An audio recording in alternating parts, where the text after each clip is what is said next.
আসসালামু আলাইকুম এভরিওয়ান। অন্ধমের ভালোবাসা গল্পের 13 নম্বর পার্ট। তো চলো বেশি কথা না কইয়া গল্প শুরু করা যাক। ধপ করে পিছন থেকে আপুকে ভয় দেখিয়ে বলে উঠলো, ফেলে দিব নাকি ভাবি? পিছনে তাকিয়ে দেখি রিয়া এখানে চলে আসছে। আপু রিয়াকে উদ্দেশ্য করে বলল, ভয় দেখানো হচ্ছে আমাকে, কিন্তু আমি তো ভয় পাই না। রিয়া আপুর হাত ধরে বলল, আরে না ভাবি, এমনি মজা করলাম আর কি আপনার সাথে। হঠাৎ রিয়া আমার দিকে তাকিয়ে বলল, আরে দীপু যে, তোমার তো আজকাল খবরই পাওয়া যায় না।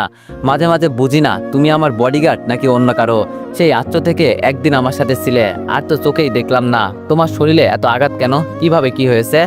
আমি রিয়ার দিকে তাকিয়ে বললাম, সরি ম্যাম, আসলে কি বলবো আপনাকে বলে বোঝাতে পারবো না। মানুষ আমার পিছনে পড়ে আছে আমাকে মারার জন্য। বুঝি না কার কি ক্ষতি করেছি আমি। রিয়া আমার কথা শুনে চুপ হয়ে গেল, আর কিছু বলল না। আপুকে একটা চকলেট বের করে দিয়ে বলল, ভাবি চকলেট খাবে?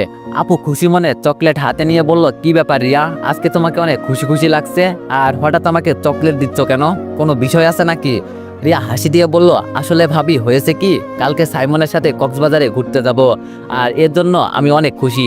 এই চকলেট সাইমন আমাকে দিছিল, আর এখন আমার চকলেট খাবার মুড নেই, তাই তোমাকে দিলাম, নাও।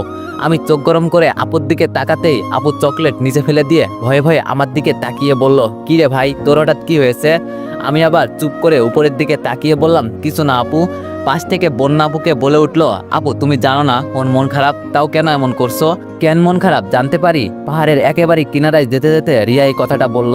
আমি রিয়াকে শুনিয়ে বললাম, কাছের মানুষ কষ্ট দিয়েছে, এজন্য মন খারাপ। রিয়া বলল, ওমা, তোমার আবার কাছের মানুষ আছে? আগে তো জানতাম না। আমি তাড়াতাড়ি রিয়ার কাছে গিয়ে বললাম, ম্যাম পড়ে যাবেন, এত কাছে যাবেন না। রিয়া আমার কথা না শুনে সামনের দিকে পা বাড়িয়ে পানি ছোঁয়ার চেষ্টা করছে। এবার আপু রিয়াকে ডাক দিয়ে বলল, কি করছো রিয়া, তোমার মাথা খারাপ হয়েছে? কখন যে পা পিছলে পড়ে যাও তার কোনো গ্যারান্টি আছে? রিয়া কারো কথা পাত্তা না দিয়ে ঝর্ণার পানি পা দিয়ে ছুটতে লাগলো। আশেপাশে সবাই না করছে এত কাছে যাওয়ার জন্য, কিন্তু রিয়ার সেই দিকে কোনো নজর নাই। বন্যা আমার দিকে তাকিয়ে বলল, ভাই তুই চলে আয়। এই মেয়ে খুশিতে আত্মহারা হয়ে গেছে, বুঝতে পারছি। কখন যে পড়ে যাবে সেটা চিন্তা করছে, ওর ফাঁদে তুই পা দিস না। আমি বন্যার কথার উত্তর দিয়ে বললাম, যার কাছে আমার বেঁচে থাকার ওষুধ আছে আমি তো তার কাছেই থাকবো। হঠাৎ রিয়া আমার হাত ধরে বলল, তোমার এখান থেকে চলে যাওয়া উচিত, আর এখানে আসার জন্য সাহসের দরকার, যা সবার ভিতরে থাকে না। আমি হাসতে হাসতে বললাম, এত সাহস দেখাতে গিয়ে আবার নিচে পড়ে যাইয়েন না, নইলে আপনার ভাই আমাকে উপরে পাঠিয়ে দিবে। অনেকক্ষণ দাঁড়িয়ে থাকার পর যেই রিয়া ফিরে চলে আসবে, ওর পায়ে ছিল হিলের জুতা। রিয়া পিছনে ফিরে হাঁটা দিতে এক পা পিছলে যেই পড়ে যাবে, তখন আমাকে জোরে ডাক দিয়ে বলল, দীপু আমাকে ধরো। কিন্তু আমি পিছনে ফিরে তাকাতেই দেখি রিয়া নিচে পড়ে যাচ্ছে। আপু দূর থেকে চিৎকার দিয়ে বলল, রিয়া। চোখের পলক পড়ার আগেই রিয়া নিচে পড়ে গেল।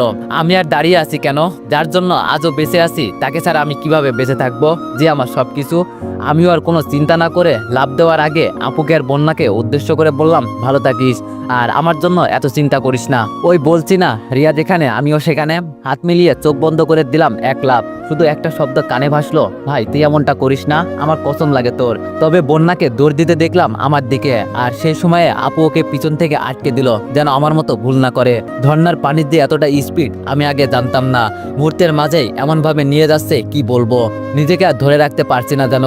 কিন্তু যতটা সম্ভব বাঁচার চেষ্টা করছি, আর চোখ দিয়ে আশেপাশে রিয়াকে খোঁজার চেষ্টা করছি, কিন্তু দেখতে পারছি না। যেতে যেতে কোথায় যেন চলে আসছি নিজেও জানি না। শরীরের শক্তিটা অনেকটাই কমে গেছে।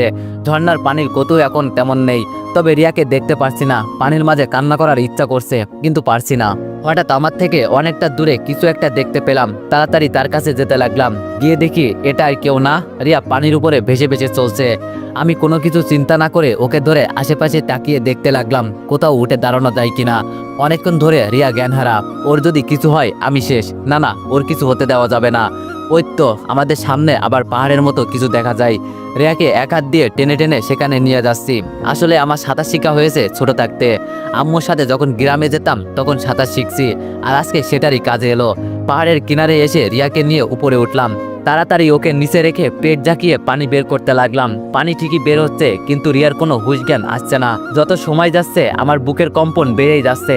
একমাত্র রিয়াই আমার সবকিছু। ও যদি হারিয়ে যায় আমি কি নিয়ে বেঁচে থাকবো? ছোট থাকতে কত মুভিতে দেখেছি, কেউ পানিতে পড়লে তার মুখে মুখ লাগিয়ে নাকি সাজ দিতে হয়, তাহলে জ্ঞান ফিরে। রিয়ার দিকে একবার তাকিয়ে দেখলাম, কি মায়াবী চেহারা। আসলে সত্যি এই মেয়ের জন্য আমি সবকিছু করতে পারি। এবার আমার মুখ রিয়ার মুখে লাগিয়ে ওকে সাজ দিতে লাগলাম। কি যে বলবো, এমন একটা অনুভূতি অনুভূতি হয়েছে আমার বলার বাইরে। মুখে মুখ লাগিয়ে সাজ দিলাম, তাও রিয়ার কোনো খোঁজ খবর পেলাম না। এবার আমি ওকে ডাকতে লাগলাম, তাও ওর কোনো খবর নেই। এখন আমার চোখ দিয়ে আপনা আপনি পানি পড়ছে। রিয়াকে কান্না করতে করতে ডাকছি, এই রিয়া তুমি ওঠো না।